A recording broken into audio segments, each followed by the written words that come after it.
Hello students, welcome to semester 3. I am Dr. Radhika Amlani, Assistant Professor of S.V. Patel College, is going to take your subject SE1, that is Software Engineering 1. Here in this lecture, we go through the syllabus discussion. SE1 syllabus is divided in 5 units. In Unit 1, we learn all the aspects related to software and its characteristic. Unit 1 is all about introduction to what is software, what is characteristic, what is software engineering. In Unit 2, we are going to learn software engineering, that is 2.1 software application myths, 2.2 software engineering, that is generic view. In this unit we are going to learn about software application and myths. Software application मतलब कि कौन कौन से areas में हम software use कर सकते हैं. मिथ्स दैट इज़ सॉफ्टवेयर की रिलेटेड जो मान्यताएं हैं कस्टमर मैनेजमेंट और डेवलपर के रिलेटेड, और उसका एग्जैक्टली रियलिटी क्या है उसके बारे में हम software engineering that is unit 2 में पढ़ेंगे. In unit 3 we are going to study software process model. Software process model क्या है कि जब भी हम कोई सॉफ्टवेयर डेवलप करते हैं तो उसको पर्टिकुलर प्रोसेस में उसको डेवलप करना होता है. तो मार्केट में बहुत सारे प्रोसेस मॉडल्स अवेलेबल है, तो कोई भी एक मॉडल लेके हम सॉफ्टवेयर डेवलप कर सकते हैं. हमारे सिलेबस में 4 प्रोसेस मॉडल्स है, that is 3.1 introduction to waterfall model, 3.2 prototype model, 3.3 spiral model, 3.4 incremental model. ये चारों मॉडल हमें पढ़ने हैं.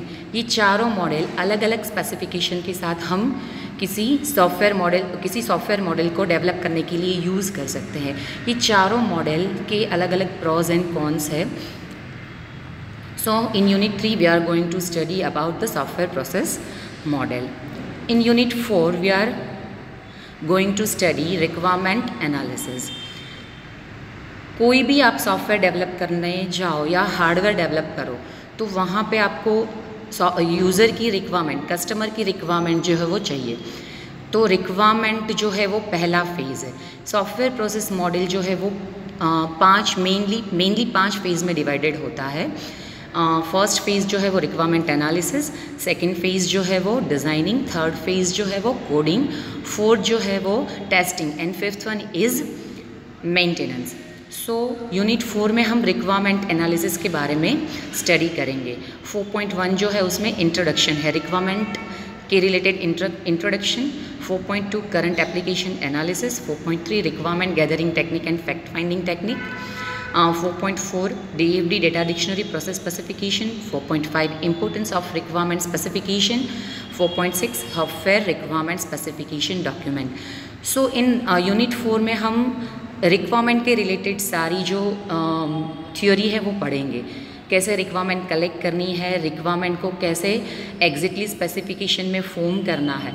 सो रिक्वायरमेंट जो है वो बेसिक फेज़ है सॉफ्टवेयर डेवलपमेंट का. तो यूनिट 4 में हम रिक्वायरमेंट के रिलेटेड सारी इन्फॉर्मेशन जो है वो पढ़ेंगे, सब कुछ रिक्वायरमेंट के रिलेटेड पढ़ेंगे.